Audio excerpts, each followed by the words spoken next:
성부와 성자와 성령의 이름으로 아멘. 하늘과 땅을 만드시고 사람을 귀하게 지으신 하느님 아버지, 예수 그리스도를 저희에게 보내주시어 하느님을 아버지라 부르게 하시니 찬미 받으소서. 살아있고 힘이 있는 말씀으로 주님께서 친히 저희에게 사랑을 알려주시고 삶의 뜻을 깨우쳐 주시니 감사하나이다. 참으로 좋으신 하느님 아버지, 저희가 성경을 멀리하고 그 가르침을 알면서도 실행하지 못하였으니 성령의 능력으로 저희 영을 새롭게 하시어 성경을 가까이 하며 예수 그리스도와 이웃을 더욱 잘 알게 하여 주소서. 저희 구원을 간절히 바라시는 하느님 아버지, 저희가 성경을 생명의 말씀으로 받아들여 믿고 기도하고 살며 선포하게 하시고 언제나 예수 그리스도를 통하여 성령으로 하나 되어 아버지께 나아가게 하소서. 우리 주 그리스도를 통하여 비나이다. 아멘. 성부와 성자와 성령의 이름으로 아멘. 참 예수님, 2021년도 두 번째 열린 성경 강좌에 오신 것을 환영합니다. 오늘 우리는 야곱의 이야기를 31장의 야곱과 라반이 갈라서고 그 다음에 일종의 평화 조약, 계약을 맺는 이야기부터 시작을 하겠습니다. 31장 성경 말씀 함께 읽겠습니다. 성경책을 펴고 함께 읽어주시기 바랍니다. 야곱은 라반의 아들들이 야곱이 우리 아버지 것을 모조리 가로채고 우리 아버지 것으로 그 모든 재산을 이루었다 하고 말하는 것을 듣게 되었다. 야곱이 라반의 얼굴을 살펴보니 자기를 대하는 태도가 예전 같지 않았다. 그때 주님께서 야곱에게 말씀하셨다. 내 조상들의 땅으로 내 친족에게 돌아가거라. 내가 너와 함께 있겠다. 그래서 야곱은 라헬과 레아에게 사람을 보내어 자기 가축대가 있는 들로 불러내고는 그들에게 말하였다. 내가 당신 내 아버지의 얼굴을 살펴보니 나를 대하는 것이 예전 같지 않소. 그러나 내 아버지의 하느님께서는 나와 함께 계셔 주셨소. 내가 힘을 다하여 당신 내 아버지의 일을 해준 것을 당신들도 잘 알고 있을 것이요. 그런데도 당신 내 아버지는 나를 속이면서 내 품값을 10번이나 바꿔쳤소. 그렇지만 하느님께서는 나에게 해를 입히지 못하게 하셨소. 장인이 얼룩진 것들이 자네 품삯이네 하면 양들과 염소들이 모두 얼룩진 새끼들만 낳고 줄쳐진 것들이 자네 품삯이네 하면 양들과 염소들이 모두 줄쳐진 새끼들만 낳았소. 하느님께서는 이처럼 당신 내 아버지의 가축을 거두어 나에게 주셨소. 양들과 염소들이 끼리끼리 짝짓기 하는 시기에 내가 꿈속에서 눈을 들어보니 암컷들과 교미하고 있는 수컷들이 줄쳐진 것, 얼룩진 것, 반점이 있는 것뿐이었소. 그 꿈속에서 하느님의 천사가 야곱아 하고 부르시기에 내가 여기 있습니다 하고 대답하였더니 그분이 말씀하시기를 눈을 들어보아라. 암컷들과 교미하고 있는 수컷들이 모두 줄쳐진 것, 얼룩진 것, 반점이 있는 것뿐이다. 라반이 너에게 어떻게 하는지 내가 다 보았다. 나는 내가 기념기둥에 기름을 붓고 나에게 서원을 한 베텔의 하느님이다. 이제 일어나서 이 땅을 떠나 내 본고장으로 돌아가거라 하셨소. 그러자 라헬과 레아가 그에게 대답하였다. 아버지의 집에서 우리가 얻을 목과 유산이 또 있기나 합니까? 우리는 아버지에게 이방인이나 마찬가지 아닙니까? 아버지는 우리를 팔아넘기시고 우리에게 올 돈도 다 써버리셨습니다. 하느님께서 우리 아버지에게서 거두신 재물은 모두 우리와 우리 아들들의 것입니다. 그러니 이제 하느님께서 당신께 분부하신 대로 다 하십시오. 그리하여 야곱은 일어나 자식들과 아내들을 낙타에 나누어 태우고 자기의 모든 가축과 그동안 모은 재산, 곧 팟단 아람에서 모아 자기 소유가 된 가축을 몰고 가나안 땅에 있는 아버지 이삭에게 돌아가기로 하였다. 라반이 마침 양털을 깎으러 간 틈을 타서 라헬은 아버지 집안의 수호신들을 훔쳐냈다. 야곱은 아람 사람 라반을 속여 달아날 낌새를 보이지 않고 있다가 자기의 모든 재산을 거두어 도망쳤다. 그는 길을 떠나 강을 건너 길랏 산악 지방으로 향하였다. 야곱이 달아났다는 소식이 사흘 만에 라반에게 전해졌다. 그는 친족을 이끌고 야곱의 뒤를 쫓아 이레길을 달려가 길랏 산악 지방에서 그를 따라잡게 되었다. 그날 밤 꿈에 하느님께서 아람 사람 라반에게 나타나 말씀하셨다. 좋은 말이든 나쁜 말이든 야곱에게 아무 말도 하지 않도록 조심하여라. 라반이 야곱에게 다다랐을 때 야곱이 산악 지방에 천막을 쳤으므로 라반도 자기 친족과 함께 길랏 산악 지방에 천막을 쳤다. 라반이 야곱에게 말하였다. 자네가 나를 속이고 내 딸들을 전쟁포로처럼 끌고 가다니 어찌 이럴 수가 있는가? 어째서 나를 속이고 몰래 달아났는가? 왜 나에게 알리지 않았나? 그랬다면 내가 손북과 비파로 노래 부르며 기쁘게 자네를 떠나보내지 않았겠나? 왜 내 손자들과 딸들에게 입맞추게 해주지도 않았는가? 자네가 한 짓은 어리석기만 하네. 나는 자네들을 해칠 수도 있지만 어젯밤 자네들 아버지의 하느님께서 나에게 좋은 말이든 나쁜 말이든 야곱에게 아무 말도 하지 않도록 조심하여라 하셨네. 그런데 자네는 아버지의 집이 그토록 그리워 떠났다고는 하지만 내 신들은 어째서 훔쳤나? 야곱이 라반에게 대답하였다. 장인어른께서 제 아내들을 빼앗아 가지는 않을까 하는 생각에 두려웠기 때문입니다. 그러나 장인어른께서 저희 가운데 누구에게서든 어른의 신들을 발견하신다면 그 자는 죽어 마땅합니다. 제 짐 속에 장인어른의 것이 있는지 저희 친족들이 보는 앞에서 찾아내어 가져가십시오. 야곱은 라헬이 그것들을 훔쳤다는 사실을 모르고 있었던 것이다. 라반은 야곱의 천막과 레아의 천막, 그리고 두 여종의 천막에 들어가 보았지만 찾아내지 못하였다. 그는 레아의 천막에서 나와 라헬의 천막으로 들어갔다. 라헬은 그 수호신들을 가져다 낙타 안장 속에 넣고는 그 위에 앉아 있었다. 라반은 천막 안을 샅샅이 뒤졌으나 찾아내지 못하였다. 라헬이 자기 아버지에게 말하였다. 아버지께서는 노여워하지 마십시오. 저는 지금 몸이 있어 아버지 앞에서 일어설 수가 없답니다. 라반은 두루 찾아보았지만 수호신들을 찾아내지 못하였다. 그러자 야곱이 화를 내며 라반에게 따졌다. 야곱이 라반에게 다그쳤다. 제가 무엇을 잘못했습니까? 제가 무슨 죄를 지었기에 이렇게 악착스레 쫓아오셨습니까? 제 물건을 샅샅이 뒤지셨는데 장인어른 집안의 기물 가운데 무엇이라도 찾아내셨습니까? 여기 저의 친족과 장인어른의 친족이 보는 앞에서 그것을 내놓으십시오. 그들이 우리 사이의 시비를 가리게 하십시다. 저는 이 20년을 장인어른과 함께 지냈습니다. 그동안 장인어른의 암양들과 암염소들은 유산한 일이 없고 저는 어른의 양떼에서 순양들을 잡아먹은 적이 없습니다. 들짐승에게 찢긴 것은 장인께 가져가지 않고 제가 물어냈습니다. 낮에 도둑을 맞든 밤에 도둑을 맞든 장인께서는 그것을 저에게 물리셨습니다. 낮에는 더위가 밤에는 추위가 저를 괴롭혀 눈도 제대로 붙이지 못했습니다. 이 20년을 저는 장인어른 댁에서 지냈습니다. 그 가운데 14년은 어른의 두 딸을 얻으려고 그리고 6년은 어른의 가축을 얻으려고 일을 해드렸습니다. 그런데 장인어른께서는 저의 품값을 10번이나 바꿔주셨습니다. 제 아버지의 하나님, 아브라함의 하나님, 이삭의 두려우신 분께서 제 편이 되어주지 않으셨다면 장인어른께서는 저를 틀림없이 빈손으로 보내셨을 것입니다. 그러나 하나님께서는 저의 고통과 제 손의 고생을 보시고 어젯밤의 시비를 가려주신 것입니다. 라반이 야곱에게 대답하였다. 이 여자들은 내 딸들이고 이 아이들은 내 손자들이며 이 가축대도 내 가축대일세.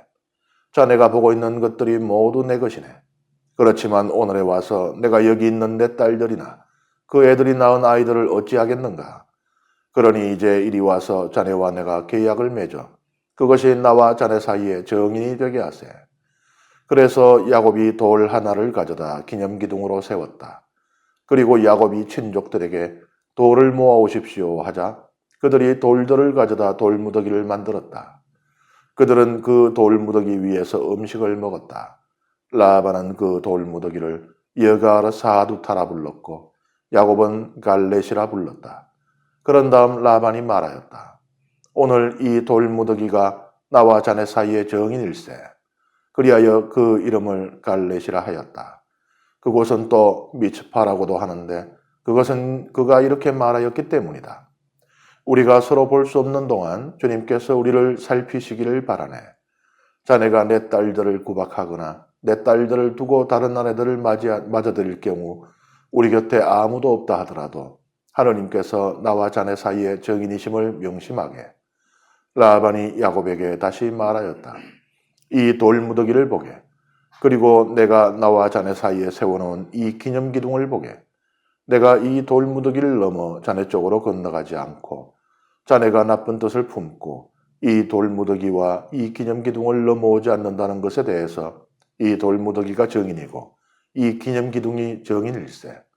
아브라함의 하나님과 나호로의 하나님께서 우리 사이의 심판자가 되어주시기를 바라네.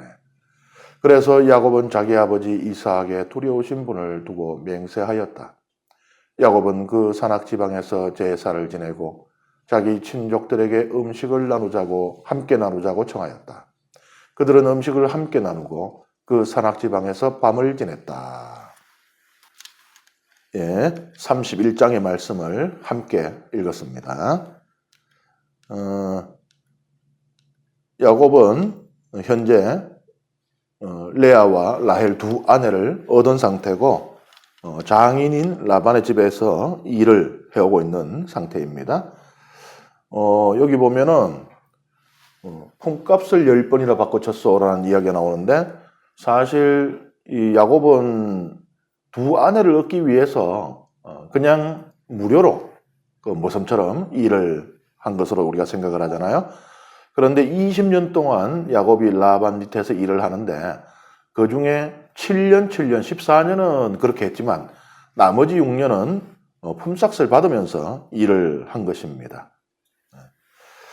사실 이 20년의 시간 가운데 14년이라는 이 긴 시간은 공짜로 일을 했지만 두 아내를 얻기 위해서라기보다는 어떻게 보면은 라헬을 아내로 얻기 위해서 그 14년을 다 썼다고도 볼 수 있는 것이죠. 이렇게 라반은 자기의 딸을 이용해서 라헬이라는 딸을 이용해서 야곱이 노동력을 착취하고 또 자신의 그 재산을 불리려고 하는데 하나님께서는 이 야곱을 도와주십니다. 그래서 야곱의 재산은 점점 갈수록 불어나고 라반의 재산은 오히려 줄어드는 그런 현상이 일어나게 됩니다. 그러니까는 라반은 우리가 지난 시간에도 살펴봤지만 굉장히 탐욕이 큰 인물이잖아요. 근데 그 아버지의 그 아들이라고 라반의 아들들 또한 마찬가지입니다. 이 아들들도 불만이 굉장히 커지는 거예요. 여기 보면은 야곱이 우리 아버지 것을 다 가로챈다. 이렇게 이야기를 하고 있는 것이 이 혈기왕성한 아들들의 그 라반은 그래도 자기 또 야곱이 사위이기도 하지만 이 아들들에게는 또 입장이 다르죠. 그래서 이 아들들은 굉장히 이제 위험한 지경까지 이 불만이 쌓여간다라고 볼 수 있습니다. 그러니까 이제 앞으로 일어날 일, 그러니까 야곱이 라반의 집안에서 도망치게 되는 일을 미리 어느 정도 암시하고 있다고 볼 수 있죠. 이러던 차에 이제 야곱은 어찌해야 하나 하고 걱정이 될 겁니다. 왜냐하면 그 눈빛만 봐도 이 불만이 가득하다는 것을 또 자신에게 위협이 닥쳐오고 있다는 것을 사실 모르기가 어렵잖아요. 그래서 지금 어떻게 해야 되나 하고 있는 차에 마침 하나님께서 야곱에게 해야 할 바를 일러주십니다. 여기 보면 3절에서는 이제 주님께서 야곱에게 말씀하셨다라고 되어 있는데 11절에서는요, 그 꿈속에서 하나님의 천사가 일러주었다라고 나와요. 그러니까 요 말은 야곱 본인이 한 말이고 앞에 있는 이 말은 이 창세기 저자 혹은 창세기 이야기를 지금 우리에게 전해주고 있는 설화자가 한 말이거든요. 여기에서 우리는 천사라는 존재의 본질에 대해서 알 수 있게 됩니다. 지금 같은 말이거든요. 주님께서 말씀하셨다는 거하고 하느님의 천사가 일러주었다는 게 같은 말이에요. 그러니까 하느님의 천사가 주님과 같이 지금 쓰이고 있는 것입니다. 그래서 우리는 천사라는 것은 어떤 하느님과 별개로 혹은 독립적으로 존재할 수 있는 그런 것이 아니고 하느님과 떼서 생각할 수 없는 하느님과의 관계 속에서만 존재하는 그런 영적인 존재라고 우리가 이해를 할 수 있습니다. 우리가 세 대천사의 이름을 알고 있잖아요. 가브리엘, 미카엘, 라파엘에도 보면은 하느님의 이름 엘이 다 들어가 있습니다. 그러니까 그 천사의 이름 안에도 이미 하느님이 들어가 있고, 그 다음에 그 천사의 이름은 그 천사가 하는 일입니다. 하느님을 위해서, 하느님에 의해서 파견되어서 하는 일을 가리킵니다. 가브리엘은 하느님의 소식을 전하는 자, 하느님의 사자 이런 뜻이거든요. 그러니까 가브리엘은 예를 들어서 하나님께서 저기 나자렛에 있는 마리아라고 하는 처녀에게 가서 이렇게 전하여라 하면 와서 전하는 그런 일을 하는 거예요. 미카엘은 하느님의 권능, 혹은 누가 하느님과 같은가 이런 의미예요. 그래서 하느님의 권능을 드러내는 역할을 맡습니다. 그래서 미카엘 대천사는 이 사탄에 맞서 싸우는 이 하느님의 군대의 그 사령관, 대장군으로 등장을 하게 되죠. 라파엘은 하느님의 치유라는 뜻이에요. 그래서 하느님께서 누군가를 치유하기 위해서 이 라파엘 천사를 또 파견을 하죠. 그러니까는 이 천사라고 하는 존재는 그 이름 자체도 하느님과의 관계 안에서 지어져 있고 또 그 존재가 곧 임무입니다. 그러니까는 그 천사가 존재하는 이유는 그 일을 하기 위한 거예요. 그러니까는 그 일이라는 것은 전부 다 하느님으로부터 부여받은 임무이죠. 그래서 천사는 별개의 어떤 독립적인 존재가 아니라 하느님과의 관계 안에서만 존재하는 그런 영적인 존재라는 것을 우리가 알게 됩니다. 여기서 이제 하느님께서 이제 야곱에게 고향으로 돌아가라고 합니다. 20년 동안 떠나 있었던 고향, 이제 그만하면 되었다. 고향으로 돌아가라. 라고 하나님께서 말씀을 하십니다. 그런데 이게 쉬운 일은 아니죠, 사실은. 라반, 탐욕으로 가득 찬 이 라반이 야곱이 그 많은 재산을 가지고 떠나도록 순순히 보내주진 않겠죠. 우리가 상식으로 생각을 해봐도. 그리고 야곱에게는 또 걱정거리가 있죠. 어쨌든 레아와 라헬은 내 아내이기도 하지만 또 장인어른 라반의 딸인데 만약에 이 부인들이 안 따라간다. 그러면은 야곱은 혼자 못 떠나죠. 지금까지 왜 이역만리에서 그 고생을 하고 있었는데요. 라헬 때문인데 라헬이 만약에 저는 아버지를 버리고는 못 가요. 이래버리면은 야곱은 못 가죠. 그러니 이제 이 들로 불러내서 하소연을 하는 거예요. 사실 야곱이 당신들도 알지 않소. 내가 어떤 대접을 받았는지, 내가 얼마나 고생을 했는지, 더는 못 참겠소. 더는 못 견디겠소. 이 하소연을 하는 거예요. 그리고 이 라반의 그 부정함을 또 강조를 하죠. 품삯도 20년 중에 고작 6년 동안 품삯을 받기로 하고 일을 했는데 그걸 10번이나 가르쳤다. 이렇게 이제 하소연을 합니다. 그랬더니 이 야곱의 걱정이 기우였던 것이 이제 드러나죠. 아내들도 자기 아버지에 대한 불만이 굉장히 많아요. 자기 아버지의 그 탐욕 때문에. 자기들까지도 그 탐욕을 채우기 위한 어떤 도구로 이용을 했다는 것을 알게 되었기 때문에 그러니까는 아버지가 딸을 딸로 보지 않고 일종의 재산으로 보니까 딸들도 아버지를 아버지로 이제 보지 않는 것이죠. 그리고 요 뒤에 보면 이제 나오지만은 얼마나 한이 맺혔으면 라헬 같은 경우는 그냥 떠나지도 않아요. 라반 집안의 수호 신상들까지 다 훔쳐내오잖아요. 그 정도로 일종의 복수죠, 그게. 그 수호 신상을 굳이 가지고 가서 내가 그러면은 그 신을 섬기겠다. 가나안 땅에서. 그런 의도가 있었다고 보기는 어렵고, 일종의 복수라고 볼 수 있겠죠. 그리고 가져가도 이제 뒤에 다시 수호신상에 대해서 이야기할 부분이 있지만, 수호신상의 가장 중요한 기능 하나는 라헬은 사용할 수가 없습니다. 그것은 궁금증을 조금만 참고 기다리시면 뒤에서 제가 말씀드릴게요. 여기서 이 하느님은 베텔의 하느님으로 등장을 해요. 그러니까 베텔의 하느님이라 그러면 베텔은 지명이거든요. 베텔 여러분들 많이 들어보시거나 보셨을 거예요. 우리 개신교에서 운영하는 많은 유치원들이 베델 유치원이거든요. 이게 베텔이에요. 베텔, 하느님의 집이라는 뜻인데, 하느님께서 나는 베텔의 하느님이다 이렇게 이야기하니까, 그러면 하느님께서는 베텔이라는 곳에 머무르는, 좀 더 심하게 말하자면은 베텔이라고 하는 곳에 한정 지어진, 좀 더 심하게 말하자면은 야곱이 베텔에 세운 기념 기둥에 묶인, 사실 고대인들의 심리에는 그런 게 있었거든요. 고대인들이 이 돌기둥들을 쌓았습니다. 고대 건동에서. 그리고 거기에 기름을 붓고 축성을 하고 했던 이유가, 마치 우리가 옛날 사극 같은 거 보면은 말 타고 와서 이제 말고삐를 내주면은 주막 앞에 있는 기둥에 말을 묶어 놓잖아요. 그럼 말이 거기서 벗어나지 못하잖아요. 그것처럼 그 신들을 거기에 붙잡아 놓고자 했던, 그것이 이제 나중에 발전하게 되는 것이 이제 성소, 신전들. 그래서 이제 신전을 지음으로써 신을 이 안에 말하자면은 가두고자 하는 그런, 그래서 항상 언제라도 내가 필요할 때 그 길 찾아가면은 신이 나에게 어떤 그 계시를 내려주거나 혹은 도움을 줄 수 있는 그런 존재를 원했던 거죠. 이게 고대로부터 우리 인류 안에 신에 대해서 갖고 있는 어떤 욕망이라고 봐야 되겠어요. 사실 오늘날도 그런 신학인들이 있습니다.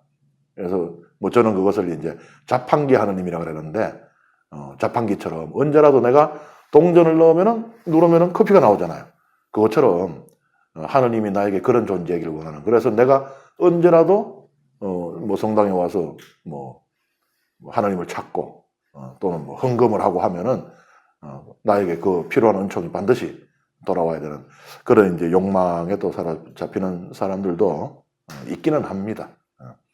그런데 이것은 이제 고대로부터 우리 인류가 갖고 있던 아주 오래된 또 뿌리 깊은 그런 말하자면 좀 그릇된 욕망이라고 볼 수 있죠. 신과 관계된. 그런데 여기서 베텔의 하나님이라고 말하는 것은 그런 의미가 아니에요. 베텔에 한정 지어진, 베텔의 기념 기둥에 묶인 하나님이다. 이런 의미가 아닙니다. 다른 신들은 그랬어요. 고대 건동의 다른 신들은, 예를 들어서 바알신 같은 경우는 이 페니키아 지방에, 대표적으로 예를 들면 카르멜산.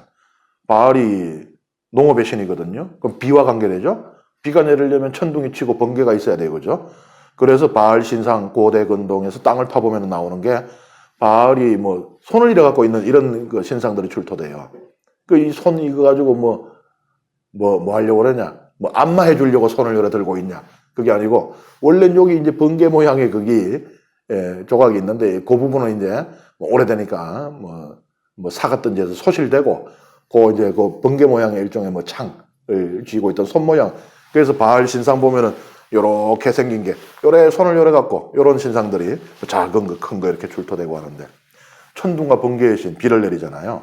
카르멜산이 천둥이, 번개가 자주 치고, 비가 제법 오거든요. 그래서, 이스라엘에 지금도 만약 이스라엘 여러분들 성지순례 가시면은 이스라엘 서쪽, 그러니까 지중해 쪽에, 카이사리아라고 하는 로마식 도시가 있습니다. 그 카이사리아는 이제 헤로데 대왕이 로마 황제에게 잘 보이려고, 카이사르가 시저예요. 율리우스 시저. 그 시저에게 잘 보이려고 이제 그 시저의 이름을 딴 그 도시를 건설해서 바친 거예요. 당신께 바칩니다. 이렇게 바친 건데, 거기에 물이 그 자체 지역에는 이렇게 별로 없어요. 비도 잘 안 오고. 제법 이제 번영을 누리던 곳인데 그 많은 사람들이 물을 어떻게 마시고 살았냐. 카이사리아에서부터 이렇게 올라오다 보면은 도수교는 우리는 그 도수교란 말은 안 들어봤을지 몰라도 다 압니다. 논에 가면은 저 덜에나 가면은 논 옆에 보면 이렇게 그 뭐 콘크리트인가 시멘트인가 이렇게 해갖고 논 옆에 물 쫙 흘러가는 이렇게 녹당이라 그러나요? 그거 있잖아요. 거기 이렇게 보면은 이렇게 땅에서 이렇게 제법 떠서 이렇게 위로 지나가는 경우들도 있잖아요. 그죠? 딱 그거예요. 그게 도수교입니다. 카이사리아의 이 도수교를 통해서 물이 들어오는데 이게 어디서부터 오는가 하면 카르멜산에서부터 와요. 그러니까는 거기는 비가 충분한 곳이라는 얘기예요. 거기서부터 꽤 긴 거리입니다. 꽤 긴 거리를 몇십 킬로미터를 도수교로 물을 땡겨와가지고 이렇게 들어올 정도니까. 그러니까 카르멜산은 천둥 번개가 치고 비가 내리는 곳이다. 그러니까 바알의 집입니다. 이게 바알은 페니키아 지방에 이제 한정이 되는 것이고, 뭐 그런 식으로 이 신들이 그 자기 영역이 고정되어 있는 것이죠. 뭐 사실 그것은 인간들의 삶에서부터 비추어서 신들도 그러할 것이라고 짐작했다라고 생각할 수가 있어요. 왜냐하면 지금은 우리는 어머니 아버지 잘 계세요. 저는 큰일을 하기 위해서 서울로 떠납니다 하고 뭐 이동이 비교적 쉽죠. 지금은 뭐 사실 쉬운 건 아니겠지만 어쨌든 이동이 그래도 제법 이루어지죠. 필요에 의해서. 그런데 산업이 발달하기 이전까지 땅이 중요했거든요. 그러니까 거의 땅으로 먹고 사는 시대에는 땅을 떠나는 게 쉽지가 않아요. 땅을 떠나게 되는 경우는 어쩔 수 없이 도망을 해야 되거나 혹은 끌려가거나지 살던 땅을 떠나는 게 쉽지가 않습니다. 그래서 옛날에는 그 땅에 그 사람이에요. 그래서 예를 들면은 우리가 토마스 아퀴나스 성인 아시잖아요. 아퀴노라고 하는 동네 토마스예요. 그러니까 동네 이름과 그 사람 이름만 알면 변별력이 생겨요. 최부자가 한둘이에요. 근데 경주 최부자 하면 대부분 알아요, 누군지. 옛날에 예를 들어 군역을 가도 이름이 보면 이제 막 옛날에는 그 이름들이 그냥 막 짓다 보니까 비슷한 이름이 한두 개가 아니잖아요. 군역에 전국에서 이제 와글와글 몰려왔는데 개똥이 이러니까 한 300명이 손들어요. 어떻게? 저 앞막골에서 온 개똥이, 양진마에서 온 개똥이 다 달라요. 그러니까 그게 뭔 소린가 하면은 그 땅에 사람들이 매여 있었다는 거거든요. 우리 인간들이 그렇게 살았어요. 그러니까 신들도 어딘가는 그 특정 장소에 매여 있겠구나. 그러니 이 신은 이 땅에서 우리는 앞으로 계속 여기 살 겁니다. 내 후손도 여기 살 거예요. 고대인들은 그래 생각했다니까요. 지금부터 해가지고는 내 자식이 지금 내 밑에서 산다고 생각하는 사람 없죠. 실제로 그래 사는 집도 잘 없죠. 우리 당장 그 구역인 안개만 해도 젊은 사람들 없잖아요. 자식들은 다 타지 나가 있잖아요. 근데 옛날에는 안 그렇잖아요. 내가 이 땅 부쳐먹고 살았으면 내 아들도 이 땅 부쳐먹고 사는 것이고 내 손자도 이 땅 부쳐먹고 사는 것이고 그래 생각을 하잖아요. 우리 뿌리가 여기 박혀 있잖아요. 앞으로 대대손손. 아마 영원이라고 생각했을지도 모릅니다. 근데 신이 자꾸 돌아다니면 안 돼요. 신이 그냥 여기 있어야 됩니다. 그래서 내 아들에게도 복을 빌어줘야 되고 내 손자에게도 은총을 내려줘야 되죠. 그래서 이제 고대의 신들은 특정 장소에 이렇게 매이게 되는 그런 생각. 그러니까 신에 대한 부분들은요, 우리는 이제 성경을 보면 알지만은 하느님으로부터 계시를 받아서 우리가 하느님에 대해서 알게 되지만 그 이외에 그 구약 성경에 나오는 고대 근동의 많은 신들에 대한 그런 것들은 신들의 계시를 받았다기보다는 사실 우리는 그런 신들은 존재하지 않는다고 믿잖아요. 그러니까 그런 계시가 있을 수가 없죠. 인간들이 자신들의 삶에서부터 유추해서 신들의 세상을 만들었다라고 볼 수 있는 것입니다. 우리하고는 반대죠. 우리는 하느님께서 당신을 알려주셨고 열어 보여주신 계시가 있고 고대 근동의 많은 다양한 종교들 그리고 그 많은 신들 그것은 인간들이 자신들의 삶에서부터 출발해서 그들의 신들의 세상을 만들고 또 자신들의 삶에 필요한 요소들에 각각 적합한 그런 신들을 구성해냈다라고 볼 수가 있는 것이죠. 그러니 우리 성경은 명확하게 이야기하잖아요. 하느님께서 뭐라 그래요? 우리 구약 성경에서 인간의 손으로 만들어낸 것들과 난 다르다. 그거는 인간이 만들어낸 거죠. 그러니까 고대 근동의 신들의 조물주는 인간이 되는 겁니다. 우리의 하나님은 우리의 조물주시지만. 그래서 성경에 신이라는 말들이 나오거든요.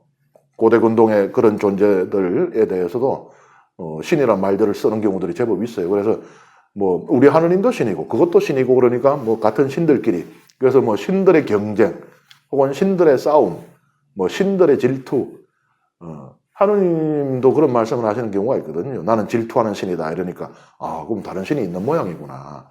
그래서 하느님이 질투하는구나 이렇게 오해하시면 안 되는 거예요. 하느님께서 질투하는 것은 그 다른 신이, 경쟁할 만한 신이 있어서 내 백성을 홀리고 빼앗아가는 것을 질투하는 것이 아니고 인간의 그리로 흐르는 그 마음을 질투하시는 것으로 이해를 해야 되겠죠. 어쨌든 그래서 여기서 베텔 하나님은 고대 근동의 그 사람들이 생각했듯이 다른 신들처럼 어떤 특정 장소에 얽매이는 분이라는 게 아니에요. 하느님을 뵈려면 베텔까지 가야 된다는 이야기가 아닙니다. 하느님이 여기서 무슨 말씀을 하시는가 하면요. 감히 야곱이 가나안에서 이제 그 아버지의 유산을 가로채고, 아버지와 에사우를 속여 유산을 가로채고 사고를 치고 도망을 가잖아요. 그래서 지금 팟단 아람 하란이라는 곳, 그곳으로 도망을 왔잖아요. 도망을 올 때 베텔을 지나잖아요. 그 베텔에서 하나님을 만나게 되고 거기서 감히 하나님과 뭐 조건을 걸잖아요. 뭐 일종의 거래를 시도하잖아요. 그때 야곱이 뭐라 그래요? 제가 만약 무사히 다시 고향으로 돌아오게 해준다면 당신을 내 하나님으로 섬기겠다 그래요. 이 말도 안 되는 거죠. 감히 하나님을 상대로 이 조건을 거는데, 그런데 하나님이 지금 그걸 떠올리게 하는 거예요. 자, 이제 내가 네가 그때 했던 그 거래, 그것을 받아들여서 이루어 주겠다. 그 조건을 내가 채워주겠다. 무사히 집으로 돌려보내주겠다. 그렇다면 당연히 너는 앞으로 나만을 하나님으로 섬겨야 한다. 이 말씀이 되는 거예요. 그래서 하나님께서 그것을 떠올리라고 베텔 하나님이다. 이제 이렇게 말씀을 하신 것입니다. 야곱은 떠나기로 이미 그 마음을 굳혔고요. 더군다나 하나님의 그 계시까지 받았으니까 이제 뭐 망설일 이유가 없습니다. 이제 아내들만 야곱의 뜻에 따라주기만 하면 돼요. 근데 아내들도 불만이 많았다 그랬잖아요. 여기 보면은 아내들이 우리에게 올 돈도 다 써버렸다고, 라반이. 무슨 돈이 있길래 다 써버렸는가? 이것은 아마도 결혼할 때 이 남편이 아내에게 주는 돈이 있어요. 그러니까 결혼할 때 아내 집안에 주는 돈이 있고요. 그 다음에 그 아내 본인에게 주는 돈이 있습니다. 아내 집안에게 주는 돈은 고대에 뭐 어쨌든 사람이 다 노동력이잖아요. 고대는 아주 옛날로 가면은 그냥 먹고 사는 게 전부였고요.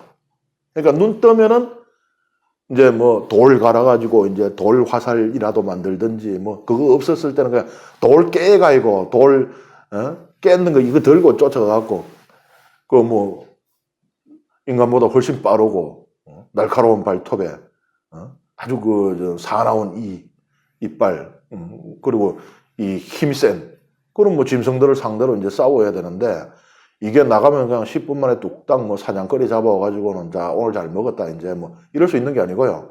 고대의 생활 양식은 손에서 입으로라고 합니다. 그러니까는 뭐 곡간, 창고, 그래서 아이고 이게 뭐 고기가 넘쳐나가지고 이게 널어놓을 데가 없네 뭐 이럴 정도로 사냥을 할 수 있던 시대는 이제 시간이 지나야 가능해지는 것이죠. 도구의 발달과 뭐 인간의 지혜가 이제 발달하면서 가능해지는 것이지. 그 옛날에는 그냥 뭐 고기 좀 먹으려고 사냥 다녀보다가 뭐 토끼 한 마리도 더 빨리 뛰어가지고 못 따라잡고, 그 다음에 뭐 좀 멧돼지나 한번 잡아먹으려다 멧돼지한테 돌아 죽을 뻔하고, 그래가지고 그냥 상처 맞고 터덜터덜 돌아오다가 옆에 그냥 산딸기라도 있으면 그거나 그냥 몇 개 따가지 먹고 뭐 물이나 마시고는 줄인 배를 그냥 부여잡고 그냥 잠자리에 들어야 되는 이런 식. 그래서 손에서 입으로 뭐 저장을 하고 뭐 미래를 대비하고 이런 게 없어요. 그래서 그냥 자나깨나 그냥 먹는 생각밖에 안 들었을 겁니다. 뭐 가끔 그런 TV에도 보면 프로그램들 있죠. 왜 생존에 관계되는 이런 것들 보면은 그 사람들 뭐 합니까?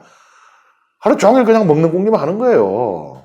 이 고대의 삶이었다고 보면 되겠죠. 더 심했다고 봐야 되겠죠. 그러니 그러한 이제 때는 딴 거 없어요. 사냥할 수 있고 그다음에 그 수렵, 그다음에 이 채집 이걸 할 수 있는 인간이 그냥 그걸로 가치가 평가되는 것입니다. 그래서 누가 사냥 잘한다면 아이고 1등 우리 족장 하소. 그다음에 누가 어디 가기만 가면 기똥차게 무슨 뭐 과일이 있는 데를 찾고 이러면 아이고 우리 마을 이우지 어른 이래 되는 거 딴 거 없어요. 사람들 살릴 수 있으면 먹여 살릴 수 있으면 그게 1등인 겁니다. 그런데 그러한 때에 이 귀중한 노동력이 하나가 빠지는 거 아니에요. 시집을 보낸다는 거는. 그러니 그만큼 대가를 치러줘야 되는 것입니다. 그러니 이 신부를 데리고 오는 그 집안에 이제 어느 정도의 그 보상을 해주는 것이 있고요. 그 다음에 이 아내 본인에게도 이 주는 그 재물이 있어요. 지금 그걸 이야기하는 것인데 그것은 뭐냐 하면 미래의 일을 모르잖아요. 그러니까 데리고 와가지고는 데리고 오자마자 얼마 안 돼 갖고는 어디 뭐 싸움에 휘말려 가지고는 그냥 청산가부를 만들 수도 있고, 그다음에 어떻게 해갖고는 이게 뭐 갈라질 수도 있어요. 이혼하게 될 수도. 그런 경우에 이 아내가 먹고 살아야 되잖아요. 그것을 위해서 또 이 주는 돈입니다. 그러니까 아내의 미래에 대한 일종의 보험이라고 할까요? 예, 그 재물입니다. 라반의 이 딸들을 데리고 올 때 야곱은 무일푼이었잖아요. 그러니까는 그것을 제물로 주질 못했어요. 대신에 노동력으로 제공을 했잖아요. 그러니 야곱이 14년 동안 공짜로 일을 해준 데에는 라반에게 돌아가는, 라반의 집안에게 돌아가는 돈 더하기 그다음에 이 아내들 몫의 돈도 같이 들어가 있는 겁니다. 근데 지금 이야기를 보면은 아내들한테는 양 한 마리 안 준 거예요. 라반이 자기 딸들한테 양 한 마리 안 준 겁니다. 그러니까 그것까지 다 갈아쳤다는 게 바로 그런 의미가 되는 것이죠. 그러니까 이게 뭐예요? 이 딸들 입장에서는 지금 딸들 안 그래도 아버지한테 한이 많아요. 어떻게든지 야곱을 하루 더 부리 먹으려고는 레아를 갖다가 억지 시집을 보내고 야곱을 사기를 치는 바람에 야곱 한테 미움받게 만들고 그 다음에 동생인 라헬한테도 밉상이 되게 만들고 이 자매 사이 다 갈라놓고 그래놓고는 이 자기들 미래, 그러니까는 자기들이 만약에 뭐 야곱이 어떻게 돼갖고 이제 그냥 자기들끼리 살아남아야 되는 그걸 준비해야 되는 그것까지 다 그렇채버렸다. 그러니까 뭐 우리를 그냥 그 탐욕의 도구로 이용한 거 더하기. 그 다음에 우리는 뭐 나중에 뭐 굶어 죽든 얼어 죽든 뭐 길바닥에 나가 죽든 신경 안 쓴다는 얘기잖아요, 지금 아버지가. 그러니까는 뭐 딸들 입장에서 생각을 해보면은 아주 뭐 그 분노가 굉장히 컸다고 짐작할 수 있겠죠. 그러니까는 야곱이 이제 우리 이제 재산도 뭐 불릴 만큼 불리는데 그만 갖고 갑시다. 이런 대접이 이어서 더 받겠어. 하느님도 허락했는데. 그러니까 당연히 뭐 아유 우리는 그 사람 모릅니다. 그분은 우리 아버지 아닙니다. 이래 되는 거죠. 그래서 이제 제가 그 말씀드렸지만은 이 라헬은 한이 얼마나 컸으면은 집안의 수호신들을 훔쳐냈다. 여기서 이제 수호신은 이제 테라핌이라고 부르는 것인데요. 테라핌은 이런 것들입니다. 이런 거예요. 이런 거. 좀 뭐 재밌게 생겼죠? 이게 이제 테라핌인데 테라핌이라는 것이 이 수호신이라는 것이 과연 어떤 그 종류의 것일까에 대한 연구들이 많이 이루어져 왔어요. 그래서 뭐 고대 근동의 신의 계보도들이 있거든요. 그래서 이제 신이 보면은 이집트도 그렇고 신들이 보면은 이 한 집안에서 이렇게 나오거나 보통 그런 게 많아요. 그래서 뭐 이제 아버지 신이 있고 아들 신들이 있고 딸 신들이 있고 그다음에 그 아내가 있고 뭐 거기서 또 나온 신들이 있고 뭐 이런 식이 많은데 그러한 계보에서 어느 특정한 뭐 부분을 담당하는 신들이 아닌가 뭐 이런 짐작도 있었고요. 뭐 하여튼 여러 가지 이제 그 추론이 있었는데 최근에 연구해 보면은 조상신 그러니까는 조상도 죽으면 신이 된다고 믿었어요. 우리도 좀 그런 면이 있죠. 그래서 조상들한테 잘해야 되잖아요. 조상들의 음덕을 받는 거예요. 그러니까 조상들이 지금 현재 우리의 삶에 영향을 미칠 수 있다는 것은 조상들이 어떠한 힘을 가지고 있다는 것이고, 그것은 곧 신적이라는 이야기도 되는 것이죠. 사실 제사의 가장 원형은 이 조상 제사입니다. 신들에 대한 제사, 오늘날 우리 미사에 이르기까지 이러한 이제 제사들이 있습니다만은, 가장 원형으로 거슬러 올라가면은 이 조상 제사가 고대의 원초적인 제사의 형태라고 보여져요. 근데 이 조상신, 그러니까는 라반의 이제 조상들을 이렇게 만들어 놨다고 보면 됩니다. 요거는 우리 고조 할아버지, 정조 할아버지, 오대조 할아버지, 이런 식으로 이제 그거 일종의 그 조상들의 지방이라고 볼 수 있는 것이에요. 이들이 이제 우리 조상들이 우리 집안의 복, 번영, 건강 이런 것을 이제 돌봐준다는 것이죠. 우리 조상들이 우리를 도우신다. 뭐 우리도 그런 얘기 하죠. 아이고, 조상들이 도왔네. 그러니까 다른 신들하고 달라요. 이분들은 우리 핏줄이기 때문에, 우리 조상이기 때문에 우리만을 위합니다. 그러니까 여기는 뭐 선악의 가치 판단이라든지 옳고 그름에 대한 그런 게 없어요. 무조건 우리 편이에요. 아니, 뭐 내가 잘못했어도 내가 누군가에게 해를 끼쳐서 그가 보복을 하러 온다. 그러면은 아유, 네가 잘못했으니까 네가 피해를 봐야지. 안 그래요? 아니, 내 손자인데 무조건 내 편 들어주는. 그래서 그 힘은 뭐 바빌로니아 전체를 관장하던 마르둑이라든지 또는 페니키아, 가나안의 바알이라든지 뭐 이런 신들만 못하죠. 하지만 적어도 우리 집안에서만큼은 제일 든든하고 의지할 수 있는 이 신이 바로 그 테라핌이라고 하는 이 조상 신이 되기도 하는 것입니다. 그리고 제가 아까 여러분에게 궁금한 게 있어도 조금 참으라 그랬던 거 있죠. 라헬이 이걸 훔쳐가도, 그러니까 이 이제 라반의 그 의지처를 없애버리는 거죠. 라반이 급할 때마다, 위기에 또 불안할 때마다 우리 조상들이시 우리 잘 도와주시고 하다 이걸 없애버리니까 이제 라반의 그 마음에 그 마지막 의지처 또 안식처 이런 것을 없애버림으로써 복수가 되는데, 근데 이걸 가져가도 제대로 용도로는 못 쓴다는 게 뭐냐 하면 이 테라핌의 숨겨진 용도, 뭐 숨겨진 건 아니고 테라핌의 아주 중요한 현실적인 그 기능이 있습니다. 상속권이에요. 테라핌을 갖고 있는 자가 그 집안의 상속권을 가집니다. 장자에게 혹은 장자가 아니라도 상속은 가능하니까 상속자에게 물려지는 것이 바로 이 테라핌이에요. 근데 라헬이 이걸 가지고 써먹을 수가 있습니까?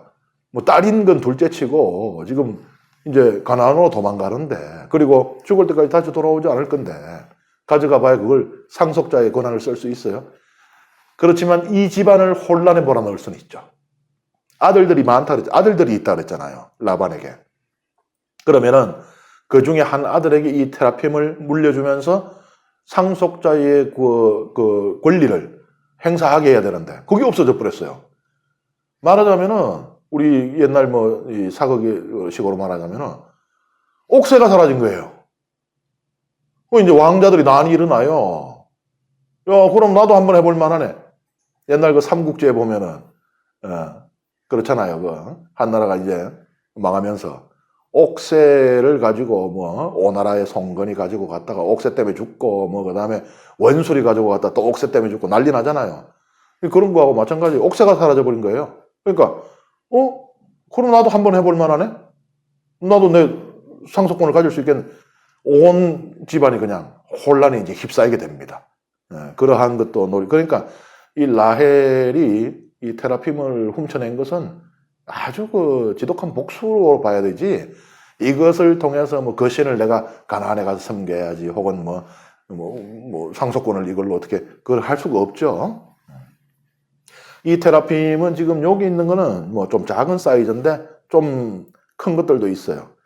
근데 요거는 이제 그 라헬 라반 집안의 테라핌도 사이즈는 작았던 것 같아요. 그러니까 낙타 안장 속에 숨겼더라잖아요. 그래서 한 뭐 작은 거는 손가락 한 마디부터 손바닥 뭐 요런 정도 크기까지 이 발굴이 되고 있거든요. 그러니까 그런 정도의 것들이었던 것으로 보입니다. 야곱이 이 도망을 가는 때가 언제냐? 시기를 딱 봅니다. 야곱이 시기를 보다가 라반이 양털을 깎으러 간 틈을 타서 도망을 가는 거예요. 뭐 양털 깎으러 어디 뭐 저 앞에 덜에 나갔는데 도망가는 게 아니고 양털을 깎는 이 장소들이 정해져 있었는데, 그러니까 이거는 양털 깎는 게 보통 일이 아니에요. 그냥 집안에서 혼자 할 수 있고 그런 일이 아닙니다. 이게 아주 그냥 뭐 큰 일이고 또 경사스러운 일이고, 그래서 양털 깎는 이 장소들이 정해져 있었어요. 그 중에 이제 우리가 고고학자들이 연구한 대표적인 장소가 팀나입니다. 팀나.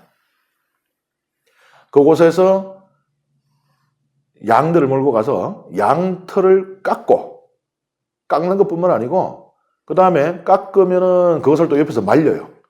그 말리면은 그것을 또 이 직조를 해서 또 천으로 짜내요. 그러니까 양을 갈 때 몰고 가면은 올 때는 그 털이 깎인 양과 그 다음에 이 천을 이제 가지고 옵니다. 그러려면은 이게 하루 이틀에 이루어지는 일이 아니죠.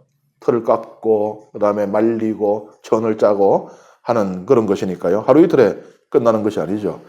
그래서 그 기간 동안에 이제 뭐 계속 축제가 벌어져요.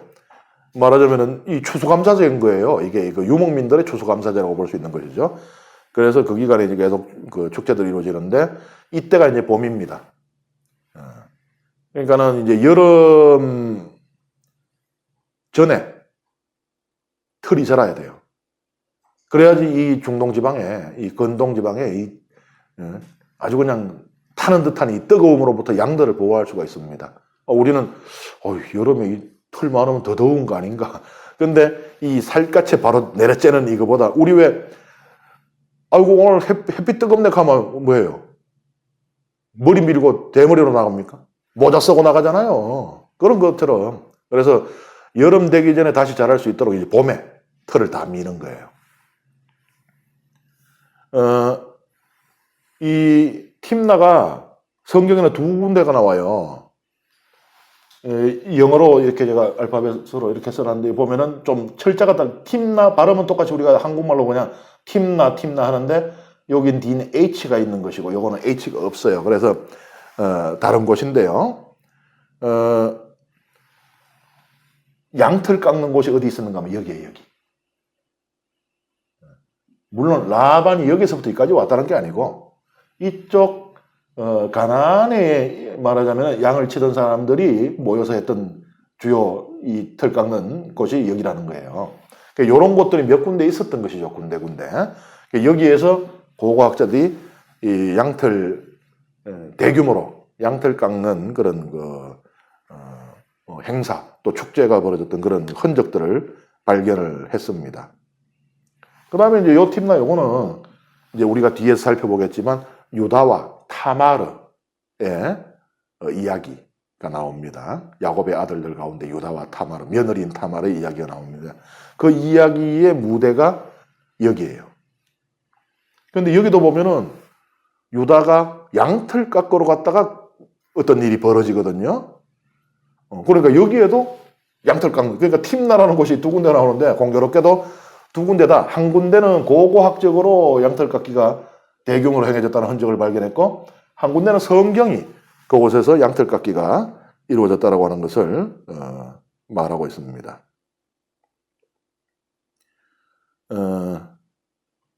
그러니까는 이때가 좋은 거죠. 이때 도망을 가면은 바로 모르잖아요.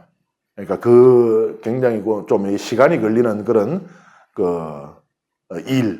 또 축제, 그것을 즐기러 가 있기 때문에 도망을 갔다고 해도 또 멀리 떨어진 곳이니까 금방 알긴 어렵죠. 그래서 딱 도망가기 좋을 때입니다. 도망을 갔더니 이제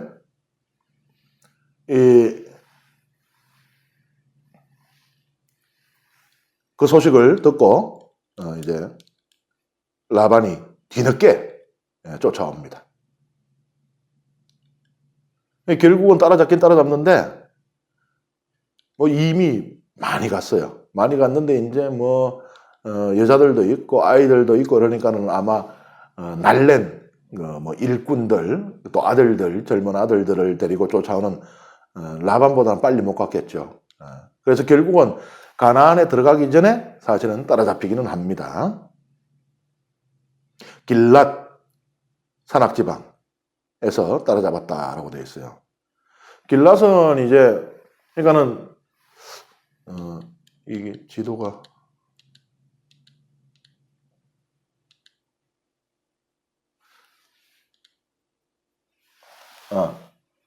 여기 보면은 여기가 아람이에요. 팟단 아람 혹은 하란이라고 부르는 곳인데 여기에서 지금 이렇게 도망을 가고 있는 거예요.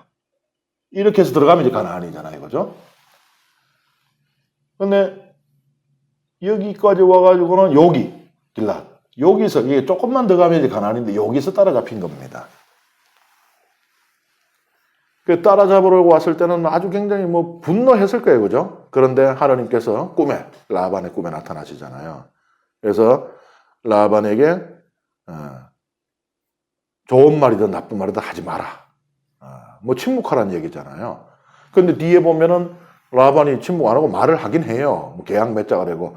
그러면 이 감히 하나님 말씀을 어겼냐. 여기서 이제 좋은 말이든 나쁜 말이든 하지 마라는 의미는 해를 끼치지 말아라, 해치지 마라 이런 의미예요. 그러니까 이제 감히 해치지는 못하는 것이죠. 폭력적으로 대할 수 없는 것이죠. 다만 이제 수호신상은 찾아가야 되겠다. 이 보니까는 재산 돌려받기는 글른 것 같고, 그럼 수호신상이라도 찾아가야지 했는데 라헬이 뭐 숨기고 있죠. 라헬이 보면은 숨기고 있으면서 뭐라 그래요? 몸이 있어서 일어설 수 없다 그러죠. 낙타 안장 속에 숨기고 그 위에 앉아 있으면서 지금 몸이 있어 아버지 앞에서 일어설 수가 없답니다. 이렇게 되어 있어요. 이게 이제 그냥 성경을 읽으시는 분들은 사실 이 의미를 알 수가 없죠. 이 의미를 아시면 그게 희한한 거고. 이게 이제 월경 중이라는 이야기예요. 그러면은 라반이 뭐 그래도 잠깐만 일어나 봐라. 내가 그 찾아보게 하질 않습니다. 라반이 그 옆에도 알아요. 그러니까 그러면 잠깐 옆에서 내가 볼게 이러지도 않아요. 왜냐하면은 고대인들은 이 생리혈을 이 악마의 행위 그리고 악마가 머무는 곳으로 믿었어요. 그러니까는 피라는 것은 생명을 유지하는 거잖아요. 그 몸 안에 머물러 있어야 돼요. 그런데 이게 밖으로 나오는 건 이게 뭐가 잘못된 거거든요. 그러니까 고대인들이 무슨 생리학에 대해서 알 수가 없었잖아요. 그러니까는 이게 하늘 아버지 피가 나온단 말이에요. 이게 무슨 악마가 저지르는 일이다. 그래서 그러한 것들 때문에 또 여자들을 좀 이렇게 뭐랄까요, 좀 괄시하고 또 하찮게 보고, 그리고 그것뿐만 아니고 우리도 보면 창세기에 그런 모티브가 들어와 있어요. 제일 처음에 사탄이 누굴 유혹해요? 뱀이 여자를 유혹하잖아요. 그러니까 말하자면 이미 네 몸을 봐라. 네 하늘 아버지 지금 사탄한테 지금 넘어가고 있는 건데, 악마가 지금 니를 갖다 계속 공격을 하고 있는데, 그 정도로 아주 깨지기 쉬운 유리잔처럼 연약한 상태의 존재를 여성으로 본 겁니다. 우리가 볼 때는 무슨 말도 안 되는 소리고, 이게 무슨 여성 차별적이고 이러지만은 생리학이 뭔지 인체의 남녀의 차이에 대해 이런 거 알지 못하는 고대인들이 봤을 때는, 야, 나랑 그런데 너 왜 자꾸 피가 네 몸에서 자꾸 나오냐. 이거 잘못된 거죠. 이상한 거죠. 그렇게 충분히 생각하실 수 있는 거예요. 오늘날 우리가 그걸 받아들일 수는 없지만. 그러니까는 그 근처에도 안 오죠. 이 악마가 지금 일을 하고 있는데 그 근처에도 안 오죠. 그래서 조금 비켜봐. 내가 조금 잠깐만 찾아볼게. 이 소리도 못 하는 거예요. 라반이 수호신상을 못 찾으니까 이제 야곱이 잘 됐어요. 5분 참에 그냥. 덜해서 하소연을 하긴 했지만 라반 앞에서는 진짜 내 섭섭했습니다. 자기는 이 소리 못하고 왔거든. 그런데 그만 잘 된 거예요. 이참에. 그동안 내가 얼마나 섭섭했는지 다 얘기하는 거예요. 따박따박 야곱이 얘기하는데 구구절절이 옳은 소리고 진짜 야곱이 그렇게 피해를 보고 품삯을 10번이나 바꿔줬다 그러잖아요. 그렇게 사기당하고 그렇게 하면서도 정말 충실했던 것이 드러나는 거예요. 진짜 이 야곱을 보면요. 가나안에 있을 때 온 탐욕으로 가득 차가지고 그게 라반이었잖아요. 사실은 야곱이. 결국은 온 식구들을 속여가고 희생시켜가면서 장자권을 가로채었던 그 야곱이 이 야곱이 맞나 싶을 정도. 여기 보면은 누가 보든 안 보든 낮이든 밤이든 추위에 떨고 더위에 쪼이고 하면서 성실하게 일을 하고 또 손실이 나면은 그것을 그 책임을 또 떠넘기지 않고 자기가 다 배상을 하고 이런 모습들 보면은 야곱이 그래도 많이 변하긴 변했다. 모르겠어요. 결혼을 해가지고 철이 들은 건지 고생을 많이 해가 철이 들은 건지 모르겠는데 하여튼 가나안에 있던 야곱하고는 같은 인물이라고 생각하기 어려울 정도입니다. 그런데 아직도 야곱 안에 있는 탐욕, 편애 이런 괴물들이 완전히 사라지진 않았어요. 우리가 뒤에 보면은 아직까지 그게 남아있는 것을 알 수가 있습니다. 그래서 여기 보면은 이제 나중에 이름이 이스라엘이로 바뀌고 난 뒤에도 이스라엘로도 불리지만 또 야곱으로도 동시에 불리는 걸 우리가 보게 됩니다. 그러니까 야곱 안에 지금 그 내면의 싸움이 끝나지가 않은 거예요.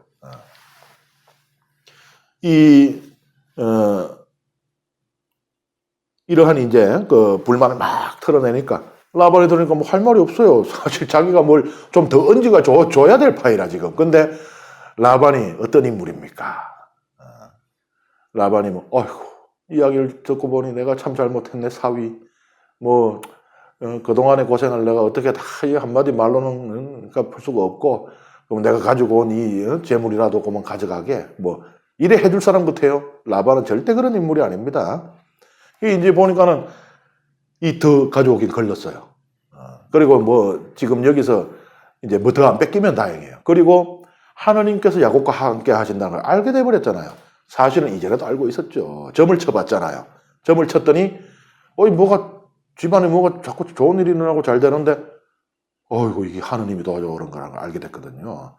그런데 그건 점을 쳤는 것이고, 이제는 하나님이 꿈에까지 나타나가지고는, 너 야곱 건드리지 말아라. 야곱은 내 새끼다라고 이야기를 한 거예요. 그런데 그 하나님은 라반도 충분히 겁내고 있는 하나님입니다. 물론 이 메소포타미아 지방 하란에서 우상 숭배를 하고 있는 라반이요. 그러니까 그 테라핌들도 있잖아요. 그럼에도 불구하고 자기들 집안의 신이었던 그 하나님도 알고 있어요. 여기 보면 뭐라 그래요? 아브라함의 하나님이요. 아브라함과 나홀의 하나님이잖아요. 아브라함과 나홀. 그 한 집안 아닙니까? 그죠? 테라의 아들들. 그러니까 알고 있어요. 그 하나님을. 그러니 감히 그 하나님께서 야곱을 선택했다는데 어떻게 하지 못하죠. 그러니까 이제 라반은 머리를 굴리는 거예요. 그래서 자기가 할 수 있는 최선이 뭐냐? 보니까는 이제 자기는 번영하기는 걸렀고 더 안 쇠퇴하면 다행이고 야곱은 하나님이 같이 하고 있다니까. 그리고 자기 밑에서 자기가 그 꼼수를 부려도 야곱이 그 성장해 나가는 것을 볼 때 이제는 앞으로는 걷잡을 수 없겠거든요.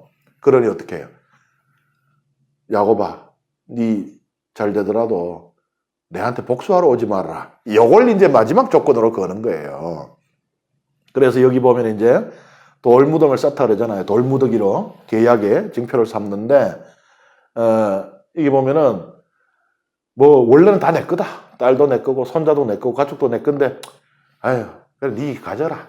대신에 이제 우리 앞으로 서로 요 돌 쌓아놓고 니도 넘어오지 말고 나도 안 넘어갈게.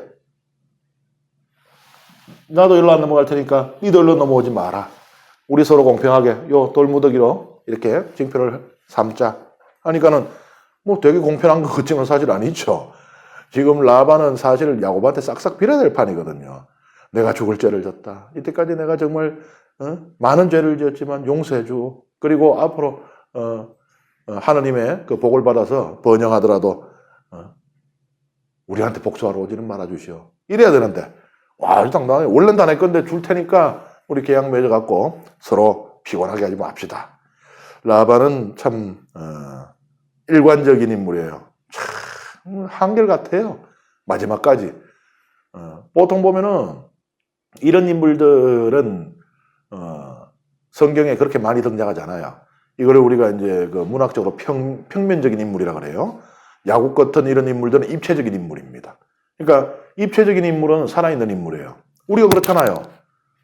저 하몬식 신부가요. 어렸을 때 하몬식하고 지금 하몬식하고 20년 뒤에 하몬식이 다르잖아요.